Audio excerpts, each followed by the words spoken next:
Heartbeat Alaska is brought to you by Coca-Cola, serving Alaskans quality soft drinks since 1937. By the generous support of the Alaska Native Health Board. And Heartbeat Alaska is brought to you in part by the North Slope Borough Public Information Office.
Welcome to Heartbeat Alaska.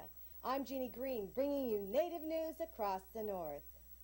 Gary Fife won't be with us today. He's traveling, but he'll return next week. Today we travel to the village of Savoonga on the St. Lawrence Island. The Alaska Native Health Board interview is with us. Plus, we have the fourth and final series from Russian journalist Yuri Komershchev. All that plus many more stories from around the state. But first, let's travel to Bethel with the state of Alaska and their Raven Commission. On July 19th of this year, Governor Hickel declared the Kuskokwim River region a disaster area because of the return failure of chum salmon. To assess the needs in this area, he formed the Raven Commission, the Rural Alaska Economies and Needs Commission. Since then, the Commission's scope has grown to include the rest of rural Alaska, and not just to look at the chum disaster, but to listen to the villagers themselves and find out what they think the real problems are. Community and Regional Affairs to publicize the issues that are going to be raised here by the Raven Commission and the RDC. And number one, to let the people in the urban centers know what the issues are out here. And I agree with you, we've been talking about these things for the last 20 or 30 years, and nothing seems to be getting done to change anything. Change is what the villagers want, but they're skeptical. Over the past years, over 150 commissions and task forces have been formed to look at their problems. Concerns that we have. I know that the Rural Development Council went through a list of things that we now know that the same list was gone through back in 1978. When I'm not feeding my children, putting fish on my racks, and being able to go out and sustain myself and be self-sustaining, I think people need to start doing something. And as little as we've been able to raise, I'd like to point out that the Raven Commission is just one avenue. There are 11 members on the Raven Commission, 10 of which are Alaska natives, the only exception being Dr. Komisar from University of Alaska Anchorage.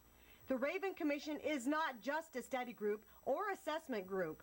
They have the ability to address problems and make recommendations directly to the governor. Once and for all, let's do something about it, and I'm willing to do so this time. And if we're not successful this time around, I can almost assuredly tell you, based on the review of the history of all of this, the outcomes, the way the policy reads now, that we have a lot of things in our favor. The political atmosphere is there. We may have the Board of Fisheries interested in our problem based on the facts and the situation we have now. We have the support of the state administration. We have the possibility of additional information brought to light in a different manner. But the big push behind it, and the only reason you see this Raven Commission is because we in Western Alaska said enough. Prioritizing the needs in rural Alaska is nothing new. The short-term goals of the commission involve recommendations of fisheries on the state river systems. Long-term goals include improving the quality of life in rural Alaska, which some say can't wait. And I think You've we're got not people talking throwing about honey that. buckets and dumpsters, dumping honey buckets on tundra. You've got holding tanks where the pipes aren't connected and they're going onto the tundra. You've got kids playing in these areas.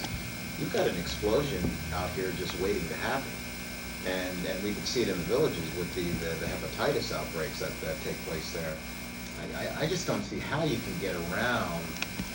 When the Kennedy administration came out here in the 60s, they said the sanitation and health rival third world countries. Mm-hmm. In a lot of ways, nothing's changed.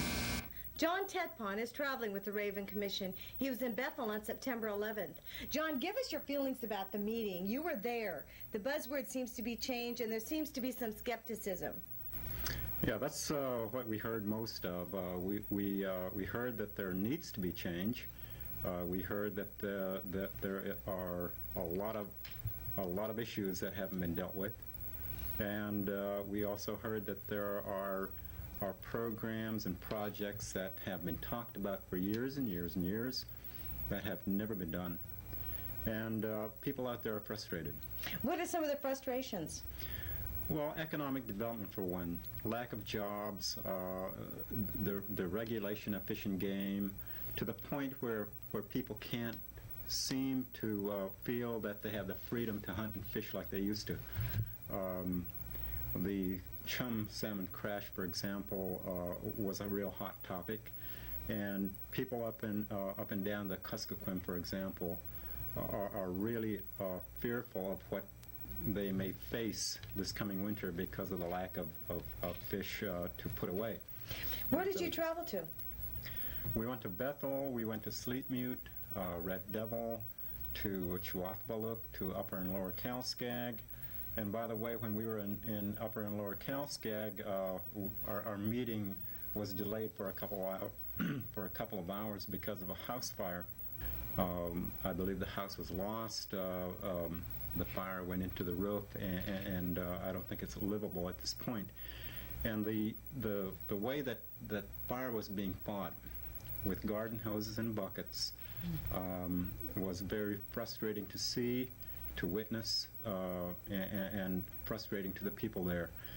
There is a fire hall that was built some 10 or 12 years ago, and in it sat a fire engine truck that has never hit the road, has never fought a fire, and in the last 10 or 12 years there have been at least a half a dozen fires in one of those two villages with lives lost. Why is the truck not being used? There was not enough money to operate, not enough money to complete the project, and there was not enough money to operate the fire truck. And it is these kinds of things that continue to frustrate the people in the villages. Yeah, I agree. I think especially those people that live in the urban areas. I mean, if we here in Anchorage didn't have water and sewer, I'm sure there'd be an uproar. And yeah, this is pretty much what the natives want, isn't it? Self-empowerment, to be able to provide laws and run their communities like they should be able to. Yeah, there are questions of self-determination. We want to solve our own problems. We don't want handouts anymore. You know, we want jobs. We're looking for economic development programs that'll provide jobs for the community and the residents. So there's not a hue and cry for more money or more handouts. There's a real strong feeling of let us take care of our own problems. We need help, but we want to do it ourselves. Where is this all going now? You'll be traveling more, won't you? In the coming months, we'll be traveling to the villages in the Kotzebue region in November. there's going to be a full Raven Commission meeting in October, just before the AFN convention.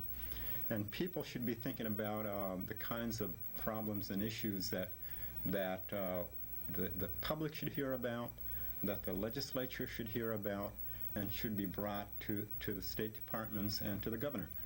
My question again is, there have been many task forces in the past where people have prioritized problems and brought these problems to the state government. Do you believe that there is going to be some change? I think there has to be. I think the time is long past that, as administrations change, priorities change.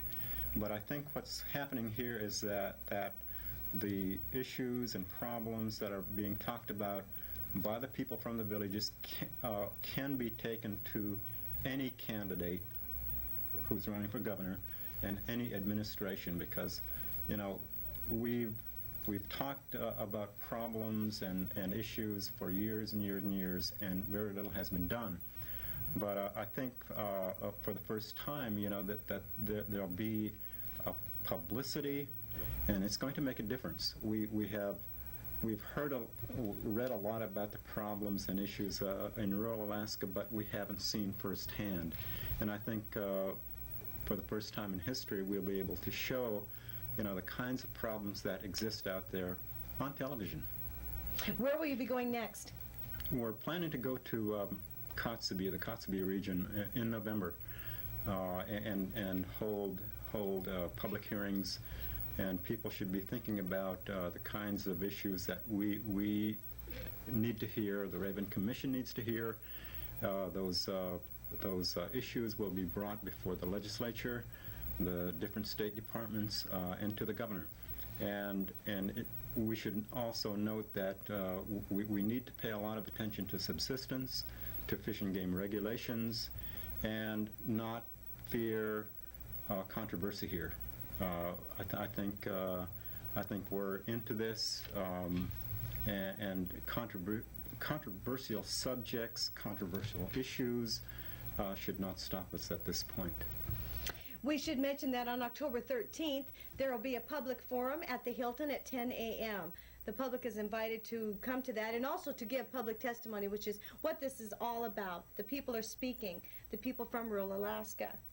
Yeah, they should come ready to speak to the Raven Commission about the issues that need to be taken care of. And once again, I think that we need to know that we can no longer afford controversial kinds of issues. We have to tackle them head on. Just tackle them head on. Head on. John Tetpon will be covering that October 13th meeting for Heartbeat Alaska. I look forward to that. Thank you. We will be back with more news from Heartbeat Alaska right after these messages.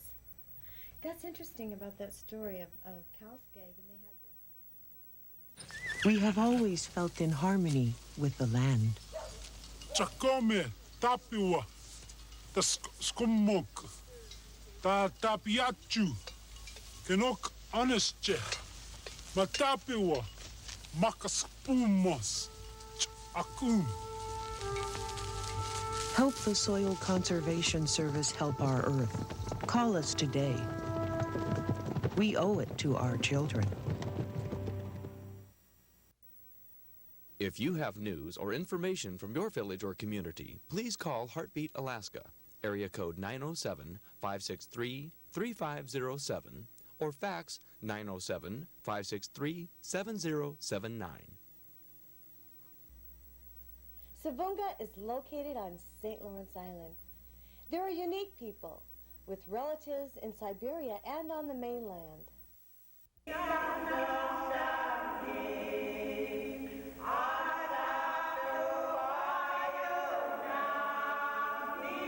The grandparents of the people on Savoonga were originally from Gamble and in Siberia. 93 years ago, reindeer was introduced to the St. Lawrence Island from the Chukotka Peninsula in Russia through the efforts of Dr. Sheldon Jackson. who was the Commissioner of Education at that time in Alaska.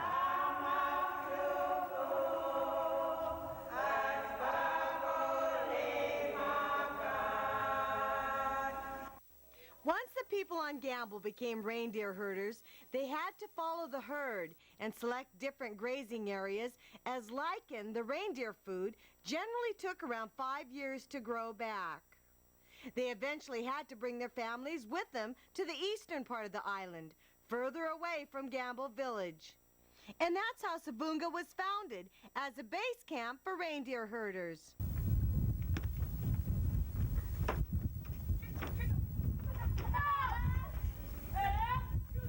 Up until the time that it became a permanent settlement, the herders' families' children were not attending any form of what we call formalized education.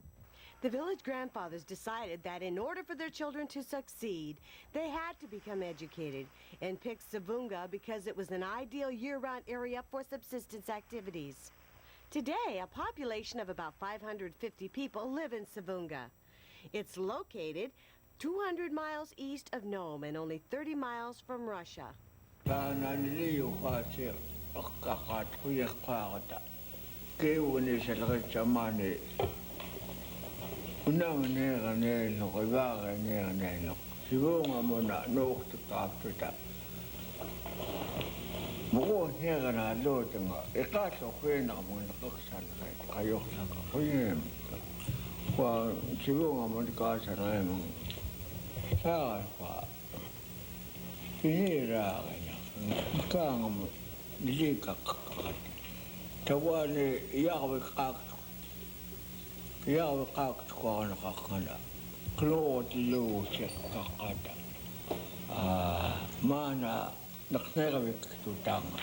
elders used to be, in our society, the real true leaders.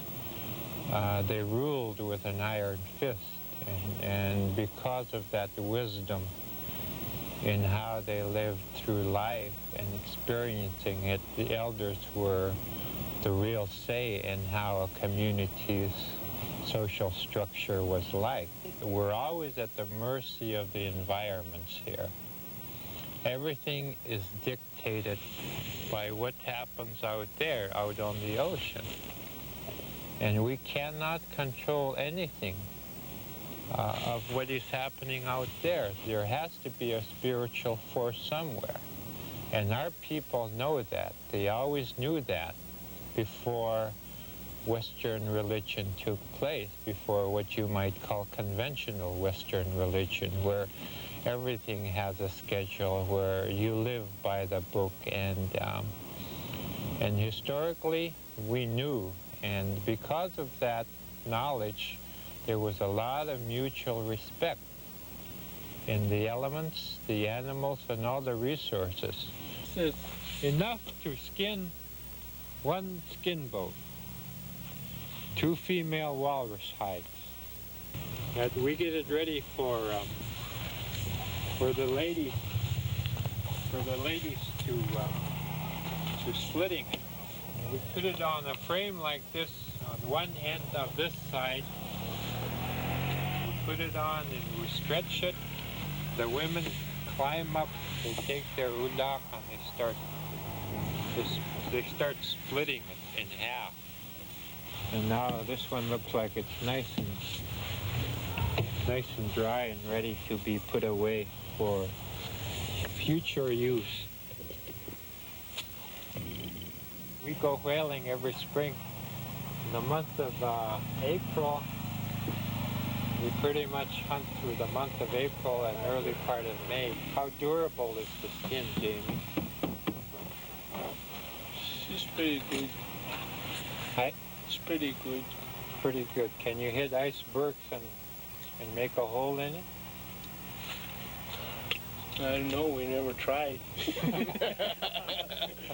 Well, actually, it's very durable. It's a very durable skin. The average number of years we use the skin is now, in this present day, 2 to 3 years is the lifespan when we keep them on the cover. For the people of Savoonga, speaking their native language is one of their keys to survival, and they teach this language to their children since birth. They also love to dance and sing. The Savoonga comedy players are famous for their sense of humor, but also for their beautiful songs.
Aren't the Savoonga comedy players great? I first saw them several years ago at an AFN convention. Actually, they perform all over the state at the Alaska State Fair. They even flew to Washington, D.C. to perform for Senator Ted Stevens. I'd like to thank Delori Galagarin, Devon Nugwok, and John Waghiyi for the video they sent me from Savoonga, and a special greeting to everyone who's watching in Savoonga. We'll be back with the Alaska Native Health Board interview right after these messages. We have always felt in harmony with the land. Chakome, tapiwa, the skumok, ta tapiachu, kenok honestje, matapiwa, makaspumos, akum. Help the Soil Conservation Service help our earth. Call us today. We owe it to our children.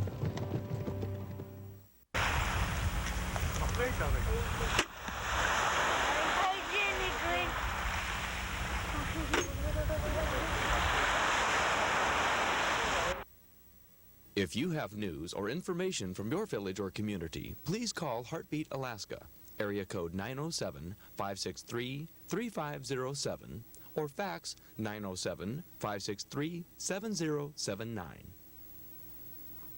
The Alaska Native Health Board interview is up next. Ann Walker interviews Ernie Turner from the Alaska Native Alcohol and Recovery Center.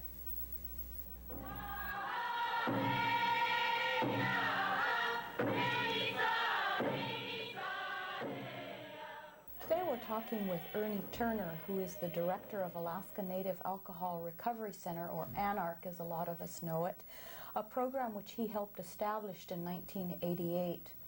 Like many people, Ernie first became interested in the field of substance abuse treatment as a result of his own experiences with alcoholism and recovery.